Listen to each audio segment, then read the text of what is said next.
What's going on, Bulls Nation? Welcome back to the TheSlamDuncan YouTube channel. Today's video is, can the Bulls keep Ayo Dosunmu after this season?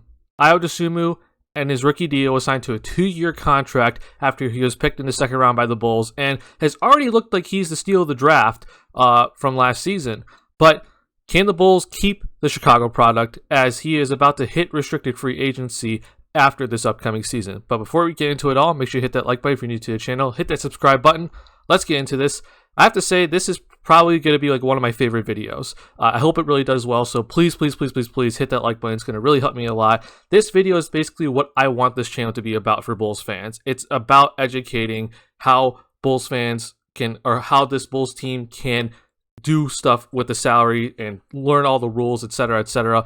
I'm going to show you how the Bulls can keep Ayo Dosunmu and most likely will keep Ayo Dosunmu after this offseason. But before we get into all of the rules, let's start off just talk about Ayo Dosunmu. Ayo Dosunmu, obviously second round pick. He kind of came out of nowhere last season. He really didn't have a role at the start of the season. He kind of was just that spark plug off the bench in some games, but also didn't play in some other games. But then, obviously, injuries hit. Lonzo Ball went down, Alex Caruso went down. So all of a sudden, we're looking at our third string point guard, which is Ayo Dosunmu, and we're asking him, hey, we need you to start. We need you to be in the starting lineup to be the starting point guard, as he was already kind of fulfilling an off-the-bench role that was pretty good, but he was kind of like the off guard. But then it's like, okay, we need you to be the starting point guard for this team, something that I doubt he expected to have, and also AK and Billy Donovan did not expect that to happen either. But as you see through January and February, this dude is getting starting minutes. I mean, 32 in January, 36 in February. But in these 2 months here, I just want to take a look at this. Like, these averages, 10 points, 4 assists in January, 10 points, 6 assists in February. That is pretty solid for a rookie. I mean, again, he did go to college for 3 years, but we're talking about a rookie here. And if this draft class wasn't so good, I would assume it's probably on an all rookie first team if it wasn't for the other guys in this draft class. But just looking at the efficiency during his time when he was basically a starter for this team, I mean, 50% for the field or higher, and 44% from 3 in January, 37% from the field in February. I mean, these are some ridiculously efficient stuff. Look at his true shooting percentage as well if you want to get into that. But other thing that I loved about Ayo Dosunmu was that you just look at the assist to turnover ratio. 65 assists to 24, 70 assists to 23, right? You knew this dude could take care of the ball, but also he is definitely a point guard. You can definitely see that he understands what to do with this team. He can run the floor, he can find his open guys, but the main thing that I love about him is that he can really manipulate the defense, especially in the pick and roll. And we even saw a little bit of his own shot creation at times, which is something that, again, as a rookie is crazy to see. And this is after not having that good of a summer league. Didn't really show too much in preseason, but you see how much he grew within the season, and that was so important for this Bulls team. I have to say, I think without Ayo Dosunmu, this Bulls team might not make the playoffs because they might have fell to the play-in. But because Ayo Dosunmu came in and was like, I can hold down the fort before we get Caruso back, the Bulls were the 6th seed and didn't have to play in the play-in. I firmly believe that. And I firmly believe that Ayo Dosunmu is going to continue to grow. And the thing that has all of a sudden become very important for Bulls fans is the point guard position, because we have no clue what's going to happen with Lonzo Ball. And every single report we get, it sounds worse and worse, unfortunately. So I would assume it all of a sudden becomes extremely important to Bulls fans, and I totally understand why. Now, looking at Ayo Dosunmu and the Bulls' contract situations here, again, Ayo Dosunmu was signed to a 2-year contract. It was the minimum entry-level contract that the Bulls signed him to. And a lot of people are kind of upset about this, and I'm really interested to see why people were upset about this, and I'll explain the whole bird right situation in a bit here, but I'm not too upset about the 2-year contract. I understand people want a 3-year deal because Marko Simonovic got the 3-year deal, but you look at the difference here. I was signed using the minimum, so he can't get a 3-year deal. Marko was signed using mid-level exception. When the Bulls signed Alex Caruso to the mid-level exception, they kept $900K of that mid-level exception around just so they can sign Marko to that mid-level exception. That's the reason why he got 3 years. So there is a difference there. We have to keep that in mind. And obviously, Ayo was picked after Marco, so you have to prioritize Marco in that situation at that moment as he's coming over from overseas. But just kind of look here, Ayo's only getting $1.5 million this season. It is a non-guaranteed offer, but that is going to be fully guaranteed for this season because we need him. The qualifying offer is this. He hits restricted free agency in the 2023 offseason. He will not be 25. I don't know why that says that there. But he's basically a restricted free agent after this upcoming season. So Bulls fans are like, okay, well, obviously we're over the cap. We don't have his bird rights because he is only signed to a 2-year deal. How are we going to keep Ayo Dosunmu, especially if we're over the cap? Good thing he's a restricted free agent because if he was unrestricted, he could definitely go anywhere he wanted to, but he's restricted. So the Bulls definitely have some say in this and definitely have a little bit more control in this situation. So I understand the thought process. I understand why people are freaking out about it. But let's continue to look at this Bulls cap situation again. So, as you see right here, this is basically, as of right now, as of today, this is the Bulls cap situation there. This is almost 100% correct. This is basically what we're looking at here, though, as the Goran Dragic stuff has not gone through 100%. But this is what we're looking at here. But main thing I'm looking at is this right here. The Bulls are projected to have $120 million in payroll so far, and this can obviously change. But you look at, the salary cap, that's basically at the salary cap. So I'm basically trying to show you that the Bulls do not have salary cap space for next offseason, and don't expect them to unless they decide to move some of these guys here. But this is the Bulls' current cap situation. And now let's talk about how the Bulls can keep Ayo Dosunmu. One thing I want to start off with is this. Zach LaVine's contract does not have an effect on the Bulls keeping Ayo Dosunmu. This is something that I have seen so many times that people are trying to use as an argument against Zach LaVine getting the max contract. This is false. The Bulls will be able to keep Ayo Dosunmu and also be able to keep Patrick Williams. They have every right to do that, and they will keep him, okay? That is something that I want to get out of the way and so people can stop talking about it because it's a horrible argument. You don't know the facts, okay? Other thing is this. People are worried when it comes to Ayo Dosunmu as, maybe because let's say, for example, this season, where I actually think he's going to be starting if Lonzo is not healthy, which I don't expect Lonzo to be healthy at the start of the season.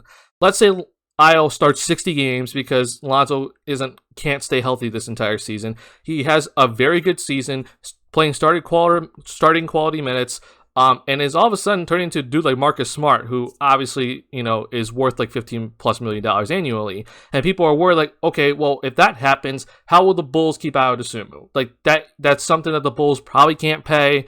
And obviously, because we don't have his bird rights, they won't be able to do that. So let's talk about how the Bulls can keep Ayo Dosunmu if something like that does happen. First off, let's talk about early bird rights, okay? This is something that I think people kind of forget. A lot of people were kind of freaking out with Derrick Jones Jr. re-signed with us because they were like, wait, we don't have his bird rights. How did he re-sign with us? Did we use the mid-level exception? No, we didn't.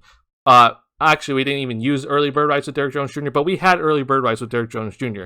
Anyway, though, early bird rights is for a player that has been with the team for 2 consecutive seasons, aka Ayo Dosunmu after this upcoming season. So, with early bird rights, a team that is over the cap or a team that is trying to re-sign that player does not have to use cap space if they offer him a contract that's 175% of his previous salary or 105% of the league average salary in the previous season. So, right now, just taking 175% of Ayo's salary, which is $1.5 million, it's obviously not a lot. It's 2.6. We're not even going to look at this. This is something that is not going to be on the table. Ayo Dosunmu, just from his rookie season, is worth more than this contract annually, okay? Now, we can also offer him 105% of the league average salary in the previous season. So, right now, according to this article, that league average salary is $7.5 million. So, we're looking at about $8 million that we can offer Ayo Dosunmu annually using early bird rights. We can re-sign him without using cap space, using early bird rights, by giving him about $8 million annually due to the league average salary being around $7.5 million. Obviously, this could change. I think this actually went up, honestly, due to this past free agency with Bradley Beal and Nikola Jokic getting ridiculous deals. Big thing to note, this thing said that the league average salary, right? We're not looking at the median salary, which is this number right here, 3.8. It's not the median, it's the league average salary, okay? So, the Bulls can offer Ayo Dosunmu that money and be able to re-sign him over the cap using early bird rights about $8 million annually to that contract, and we don't have to worry about that at all. But let's say Ayo Dosunmu becomes a very, very good player. And something that, is kind of brought up in this article by Fansided, which, again, I don't really trust people, but this is in the media, guys. Like, this is the stuff that I think bothers me a lot. First off, they said that they wanted to give Ayo Dosunmu a contract extension, which is not possible because he did not have a 3-year contract. You can only give out extensions to a player if they're on a 3-year contract or longer. So it's not possible to give Ayo Dosunmu a contract extension, okay? That's the part that really bothers me about this, because this is just false info right off the rip. But then they're talking about, okay, take for instance, Boston shelled out $77 million to Marcus Smart. What if a team is like, okay, we're going to give $15 million annually to Ayo Dosunmu because he played so well? Well, let me tell you, that's not possible. The Bulls don't have to worry about that at all. Why? Because something called the Gilbert Arenas provision. Okay? Gilbert Arenas provision is literally because of something that Gilbert Arenas did. But this is what all you need to read here. The Arenas provision limits the first year salary that teams can offer restricted free agents, I would assume it's a restricted free agent, who have only been in the league for 1 or 2 seasons. I would assume, right? Only going to be in the league for 2 seasons when he hits restricted free agency in 2023. The starting salary for an offer sheet can't exceed the amount of the non-taxpayer mid-level exception, which allows the player's original team to use its MLE to match it. The Bulls will have the full non-taxpayer mid-level exception next season, which is going to be about this much money. And if another team wants to go after Ayo Dosunmu that is not named the Bulls, the most that they can offer is this right here. Their starting salary the first year is this much right here. That is the most that they can offer. They cannot offer Ayo Dosunmu any more money. Therefore, the Bulls have every single bit ability to re-sign Ayo Dosunmu because no other team can offer him more than this number right here. And the Bulls will have their full non-taxpayer mid-level exception unless something changes, soon here. But I don't see that happening. If you're wondering what qualifies for a team to have the non-taxpayer mid-level exception, well, you're looking at this right here. If the Bulls go past the tax apron, which is about $157 million, they will not have the non-taxpayer mid-level exception for next season. They would have the taxpayer mid-level exception, which is obviously less money, right? But the Bulls are not going to go past that because it looks like they're not even going to go past the luxury tax threshold, which is annoying the heck out of me. So, the luxury, into the luxury tax. So therefore, the Bulls will have the full non-taxpayer mid-level exception, the $10.8 million that you just saw right here. They will have this. And therefore, Ayo Dosunmu is most likely going to be a Chicago Bull after this upcoming season. So, Bulls fans, do not worry about Ayo Dosunmu. It is okay that he got the 2-year deal for his rookie deal. I know people are already talking about, like, wow, we should have given a 3-year deal to Ayo and only a 2-year to Marco, or whatever you're going to say. I understand that. But let me tell you one more thing of why I think the 2-year deal is actually a pretty good thing for Ayo. One, it allows him to get more money immediately. And for a guy that, went to college for 3 seasons and is probably going to be more mature than some rookies, he might be up for like a payday much earlier than some other rookies because he doesn't need to take the time to develop that much. But another thing is this. The cap hold for a guy on early bird rights is significantly lower. So we're looking at a cap hold for Ayo Dosunmu as being very, very small. And cap holds, as you see right here, this is important for a team that is over the cap or, hovering around the cap. Maybe the Bulls actually might have more cap space because this cap hold for Ayo Dosunmu is going to be very small. So it was a good thing that he didn't get the 3-year deal because if he did, his cap hold would be huge. And the cap hold, if he had the full bird rights, would be based on how much he played. But because he's on early bird rights and is going to hit restricted free agency with only 2 years, the cap hold's going to be pretty small. So that gives the Bulls a little bit more wiggle room and a little bit more financial flexibility in this offseason in 2023 because his cap hold is pretty small. So at the end of the day, I think it's totally fine that the Bulls sign him to that. And then, I don't know what type of deal the Bulls are looking at when it comes to Ayo. I think it definitely matters what type of role he plays this upcoming season. If he's a starter, obviously he's going to be paid more. But at the end of the day, we're looking at Ayo probably getting like a 3-year, like $20 million deal. Something similar to what Taylor Horton Tucker got with the Lakers. Maybe it's that, which was about, like, I think $9 million annually. So just look for something like about that for Ayo Dosunmu when he gets his new contract. Last thing before I end the video.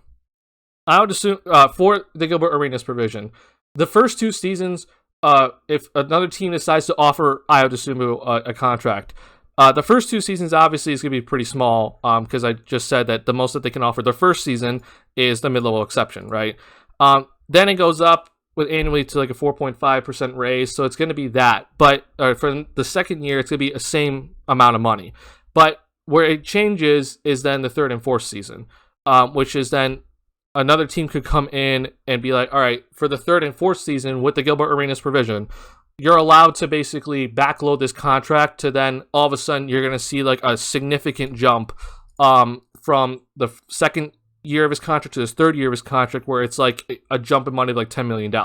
This is something that Tyler Johnson got from the Brooklyn Nets when he got his qualifying offer and the Miami Heat matched it. Just go look at the jump that Tyler Johnson got in his contract.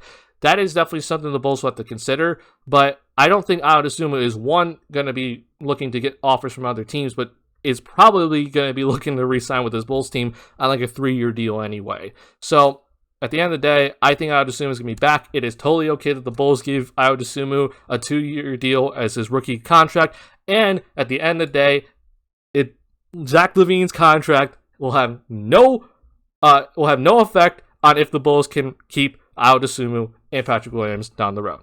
Thank you guys so much for watching this video. Hope you guys enjoyed. If you did, make sure to hit that like button. If you're new to the channel, hit that subscribe button. I'll see you guys in the next one. Peace.